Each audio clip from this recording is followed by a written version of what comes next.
ನೋಡ್ತೀಯಾ ಎಲ್ಲ ಮಲಗಿದ್ದಾರೆ, ಆದರೂ ಯಾರಾದರೂ ಎತ್ತಿದ್ರೆ ಅಂತ ಸುಮ್ಮನೆ ರಿಸ್ಕ್ ಯಾಕೆ ಅಂತ ಗಾಡಿ ಅಲ್ಲೇ ನಿಲ್ಲಿಸಿ ಬಂದಿರೋದು. ಕರೆಕ್ಟ್ ಮಗನೆ, ಆದರೂ ನಾವು ಅಂದ್ಕೊಂಡಿದ್ದೆಲ್ಲ ಆಗುತ್ತಾ? ಎಲ್ಲ ಆಗುತ್ತಪ್ಪ, ನಮಗೆ ಬೇರೆ ದಾರಿನೇ ಇಲ್ಲ. ನನಗೆ ನಿನಗೆ ಕಷ್ಟ ಆಗ್ಬೋದು, ಆದರೆ ಶ್ರಾವಣಿ ಮೇಡಮ್ಮು ನಂದಿನಿ ಅಮ್ಮರು ಮಾತಾಡ್ಬೇಕಂದ್ರೆ ಇಷ್ಟಾದರೂ ಕಷ್ಟಪಡಲೇಬೇಕಲ್ವಾ? ಕಷ್ಟ ಅಂತ ಯಾಕೋ ಹೇಳ್ತೀಯ ಮಗನೆ? ಇಷ್ಟಪಟ್ಟು ಮಾಡೋದನ್ನ ಕಷ್ಟ ಅನ್ಬಾರ್ದು. ತಾಯಿ ಮಗಳು ಒಂದಾಗ್ತಾ ಇದ್ರಲ್ಲ, ಅದಕ್ಕೋಸ್ಕರ ನಾವು ತಪಸ್ ಮಾಡಿದ್ರೂ ಪರವಾಗಿಲ್ಲ.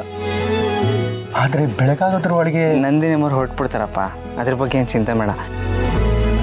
ಅವ್ರನ್ನ ನಾಳೆ ಯಜಮಾನ ಮನೆಗೆ ಬೇರೆ ತಲುಪಿಸ್ಬೇಕಲ್ಲ, ಆ ವ್ಯವಸ್ಥೆ ಎಲ್ಲ ಮಾಡ್ಕೋಬೇಕು. ಸರಿ ಮಗನೆ.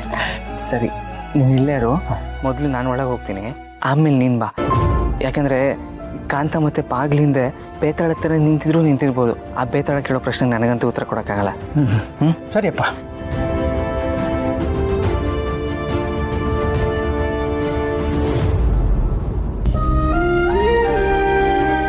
ಮೊದಲನೇ ಸಲ ನಂದಿನಿ ಅಮ್ಮವ್ರ ಮನೆಗೆ ಬರ್ತಿದ್ದಾರೆ. ಮಗಳ ಜೊತೆ ಕೂತು ಮಾತಾಡ್ತಾರೆ. ಶ್ರಾವಣಿ ಅಮ್ಮವ್ರಿಗೆ ತಾಯಿ ಮಡಿಲಲ್ಲಿ ಮಲಗೋ ಅವಕಾಶ ಸಿಗ್ತಾ ಇದೆ. ಎಲ್ಲ ಒಳ್ಳೇದಾಗಬೇಕು. ತಾಯಿ ಮಗಳ ಮನಸ್ಸಿಗೆ ನೆಮ್ಮದಿ ಸಿಗಬೇಕು. ಈ ಕನಸೆಲ್ಲ ನೆನಸಾಗಬೇಕು.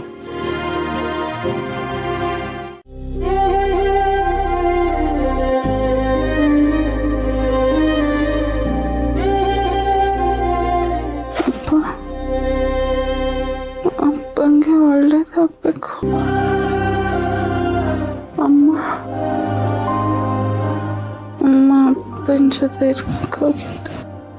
ಅಪ್ಪಂಗೆ ಹಿಂಗಾಗ್ತಾ ಇರಲಿಲ್ಲ. ಅಮ್ಮ ಇದನ್ನೇ ದೈವ ಹೆಚ್ಚು ಅನ್ನೋದು. ತಾಯಿ ನೋಡೋಕೆ ಮಕ್ಕಳ ಮನಸ್ಸಿಗೆ ಎಷ್ಟು ಹಾತೊರಿತಾ ಇದೆ. ತಾಯಿ ಮಕ್ಕಳು ಒಂದಾಗೋದಕ್ಕೆ ಇದಕ್ಕಿಂತ ಒಳ್ಳೆ ಸಮಯ ಬೇಕಾಗಿಲ್ಲ.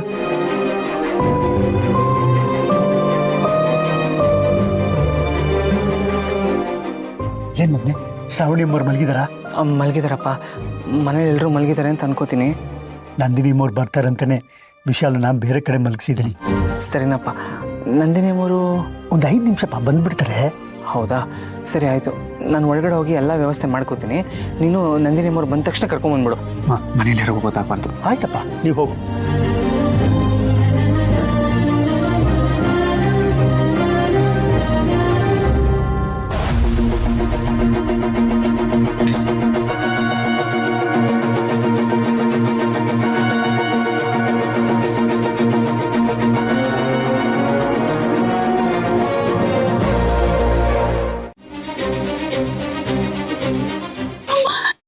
ಶ್ರಾವಣಿ,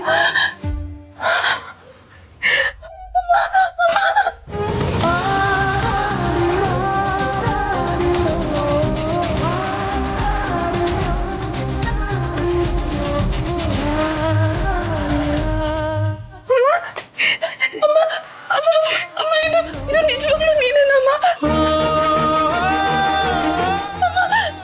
ನೀನೇ ನನ್ನ ಮುಂದೆ ನಿಂತಿದ್ಯಾ? ಅಮ್ಮ, ಇಷ್ಟು ವರ್ಷ ಎಲ್ಲಿದ್ದೆ ಅಮ್ಮ ನೀನು? ನೀನು ಯಾಕೆ ನನ್ನ ಬಿಟ್ಟು ಹೋದೆ? ನೀನಿಲ್ಲದೆ ನಾನು ಎಷ್ಟು ಒದ್ದಾಡ್ತಿದ್ದೆ ಗೊತ್ತಾ? ನಿನ್ನ ನೋಡ್ಬೇಕು, ನಿನ್ ಮಟ್ಲದ್ ಮಲ್ಕೋಬೇಕು, ನಿನ್ ಜೊತೆ ಮಾತಾಡ್ಬೇಕು, ನಿನ್ ಕೈಯಿಂದ ಊಟ ಮಾಡ್ಬೇಕು, ನೀನ್ ಹಾಡು ಲಾಲಿ ಕೇಳಿ ಮಲ್ಕೋಬೇಕು ಅಂತೆಲ್ಲ ನನಗೆ ಕೋಟಿ ಕೋಟಿ ಕನ್ಸುಗಳು ಇಟ್ಕೊಂಡಿದ್ನಮ್ಮ.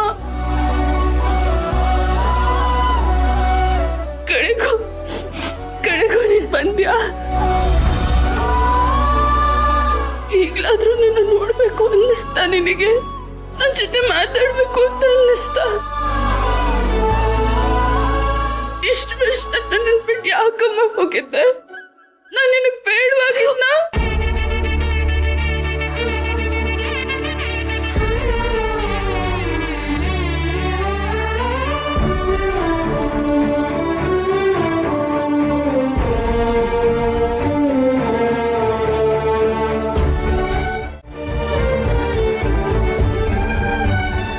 ಮಗಳೇ, ಈಗ ನೀನು ಕೇಳೋ ಪ್ರಶ್ನೆಗಳಿಗೆಲ್ಲ ನಾನು ಮೊದಲು ಉತ್ತರ ಕೊಡ್ಲಾ ಅಥವಾ ನಿನಗೆ ನನ್ನ ಪ್ರೀತಿ ಕೊಡ್ಲಾ? ಯಾವ್ದು ಬೇಕು ಹೇಳು. ನನಗ್ ನಿಮ್ ಪ್ರೀತಿ ಬೇಕಮ್ಮ. ನೀನ್ ನನ್ನ ಪ್ರಶ್ನೆಗಳಿಗೆ ಉತ್ತರ ಕೊಟ್ಟಿಲ್ಲ ಅಂದ್ರೂ ನನಗ್ ಪರವಾಗಿಲ್ಲ. ನನಗ್ ನಿನ್ ಪ್ರೀತಿ ಬೇಕು. ನನಗ್ ನೀನ್ ಬೇಕಮ್ಮ. ನನಗ್ ನೀನ್ ಬೇಕು.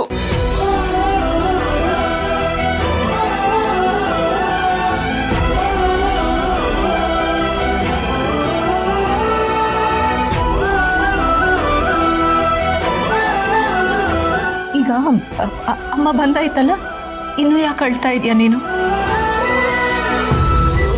ನೀನು ಯಾವಾಗಲೂ ಖುಷಿಯಾಗಿರ್ಬೇಕು ಮಗಳೇ. ಈ ಅಮ್ಮ ಬಂದಿರೋದು ನಿನ್ ಕಣ್ಣಲ್ಲಿ ನೀರು ನೋಡೋದಕ್ಕಲ್ಲ, ನೀನ್ ಖುಷಿಯಾಗಿರೋದನ್ನ ನೋಡೋದಕ್ಕೆ.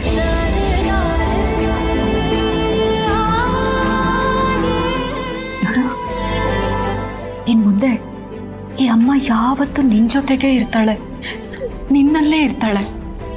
ನೀನ್ ಧೈರ್ಯವಾಗಿರ್ಬೇಕು. ಇಲ್ಲಿ ಈ ಅಮ್ಮನಿಗೋಸ್ಕರ ಒಂದೇ ಒಂದಾಗೂ ಕೊಡಲ್ವಾ?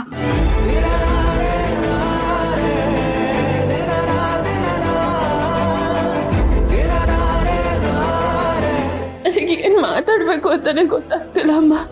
ನನ್ನ ಮನಸ್ಸಲ್ಲಿ ಎಷ್ಟೋ ಪ್ರಶ್ನೆಗಳಿದೆ, ಎಷ್ಟೋ ಗೊಂದಲಗಳಿದೆ. ಅಪ್ಪ ನೀನು ಯಾಕೆ ಒಟ್ಟಿಗೆ ಇಲ್ಲಮ್ಮ? ಅಪ್ಪ ನಿನ್ನ ಹೆಸರು ಕೇಳಿದ್ರೇನೆ ಯಾಕಷ್ಟು ಕೋಪ ಮಾಡ್ಕೋತಾರೆ ಅಮ್ಮ? ಅವತ್ತು ಅಪ್ಪ ನನಗೇನ್ ಹೇಳಿದ್ರು ಗೊತ್ತಾ?